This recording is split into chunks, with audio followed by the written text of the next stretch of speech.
इसलिए मेरी जीजियों, कभी कभी जब आपको ऐसा लगने लगे कि बहुत अकेली हूं,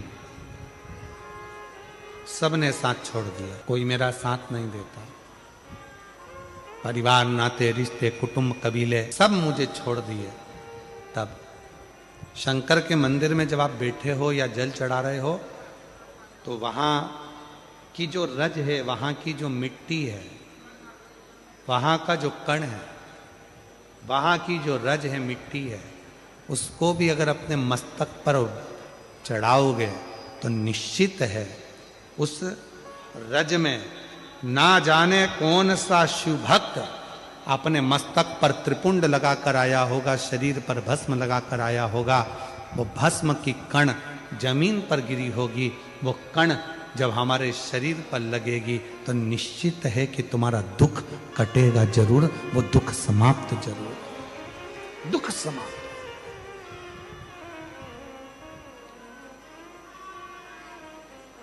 वो भस्म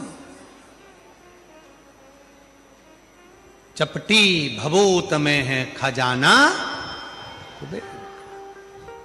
जो तन पर भस्म चढ़ रही है। भगवान हुआ क्या, शिव महापुराण में महत्तम में वर्णन आता है, एक देवराज नामक का ब्राह्मण, जो कभी ब्राह्मण कुल में रहने के बाद भी ब्राह्मण कर्म नहीं कर पाया, जिसने कभी ना वेद पढ़ा, ना शास्त्र पढ़ा, ना कोई क्रम करा, ना कोई पाठ पूजन करी, ना कभी शंकर के मंदिर में गया, फिर भी वो देवराज मरा तो उसको लेने के लिए देवाधिदेव महादेव आ गए और नंदी पर बिठाकर लेकर गए।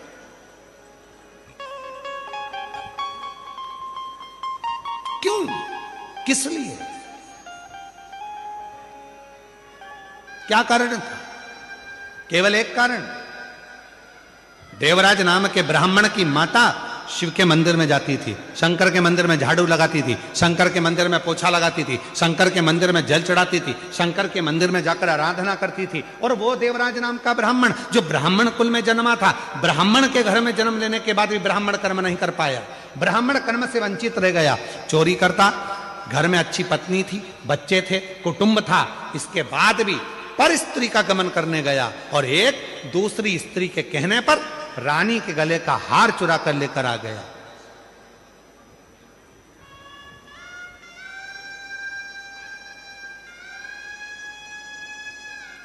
और वो हार जो रानी के गले का चुरा कर लाया, दूध पीछे पड़े, शरीर में ताप पड़ने लगा, बुखार आने लगा, कहां जाऊं? शंकर का एक टूटा सा मंदिर था, शिवालय था, उसमें जाकर छुप कर बैठ गया। दूत ढूंढते रहे, वो शिवालय में बैठा हुआ है और कांप रहा है, और उसी शिवालय में शिव महापुराण की कथा चल रही थी। कथा उसके कानों में पड़ी, जैसे ही महादेव का नाम लिया गया, हर हर महादेव कहा गया, बोलते से ही देवराज के सिर में दर्द हो रहा था, बाहर निकल गया, बेलपत्र के वृक्ष की छांव में, बेलपत्र के वृक्ष की छांव में उसने अपने प्राणों को त्याग दिए। और जैसे ही प्राण त्यागे, मेरे ओघड़दानी उसको नंदी पर बिठाकर ले जा रहे हैं। देवराज ने प्रश्न कर दिया कि मेरे जैसा पापी, जिसने ना कभी भजन करा, ना संकीर्तन करा, ना कीर्तन करा, ना मंदिर में जल चढ़ाया, ना कभी मंदिर में दीप जलाया, ना कभी मंदिर में आराधना करी, ना मंदिर में कभी साधना करी, ना मैंने कोई मंत्र पढ़ा, ना वेद पढ़ा, ना शास्त्र पढ़ा, और मेरे जैसे पापी का उद्धार आपने कर दिया, ऐसा मैंने करा क्या? तब भगवान देवाधिदेव महादेव ने डमरू का नाद कर कर कहा, देवराज तूने कुछ नहीं करा, पर तेरी माता मंदिर जाती थी, जल चढ़ाती थी, और जब घर आती थी उसके शरीर में, उसके कपड़ों में, उसके शरीर में मंदिर की मिट्टी, मंदिर की रज, मंदिर का जल उसके शरीर में लग जाता था। और वो जब घर आती थी, वो रज उसके घर में चारों तरफ फैल जाती थी। उस रज के छूने से तेरी बुद्धि सही हो गई और तू चोरी का धन लेकर भी शंकर के मंदिर में चले गया और वहां तेरा उद्धार हो गया। वो रज में इतनी महत्व था, वो रज में इतनी महत्व था। वो रज कोई साधारण है क्या? इधर का हमको नहीं मालूम गुजरात का, पर हमारे मध्य प्रदेश में एक नियम है, मिश्रा जी उत्तर प्रदेश में भी नियम है।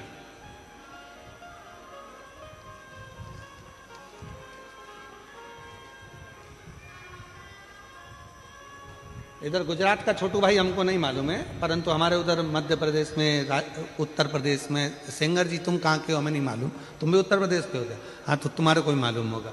उधर साइड में एक नियम है, जब कोई बड़ा तीर्थ कर कर घर आता है ना कोई व्यक्ति, तो उसके कपड़े की रज शरीर पर दूसरे लोग मलते हैं। जैसे उसका शरीर, जो उसने कपड़ा वहां पहना था, तीर्थ में गया था, जो कपड़े पहनकर आता है उस कपड़े को धोते नहीं है, घर में झड़ाते हैं, उसके कपड़े की रज को शरीर से लगाते हैं। क्यों? हम तो बद्रीनाथ नहीं गए, हम केदारनाथ नहीं गए, हम अमरनाथ नहीं गए, हम सोमनाथ नहीं गए, हम द्वारका नहीं गए, हम रामेश्वरम नहीं गए, हम जगन्नाथ नहीं गए, पर जो होकर आया है उसके कपड़े में जो रज लगी होगी वो मंदिर की ही तो रज होगी। जब हमारे शरीर से लगेगी तो हम जैसे जीवों का भी कल्याण कर देगी, इसलिए उस रज को लगा, रज को लगा।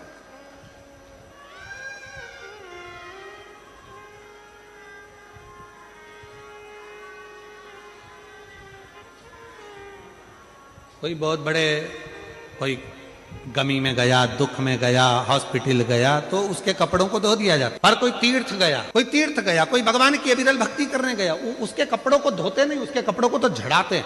पूरे घर के अंदर उसको झटकारा जाता है कि इसके शरीर में जो कण लगा है, इसके शरीर में जो तीर्थ की रज लगी है, वो रज हमारे जीव को, हमको प्राप्त हो।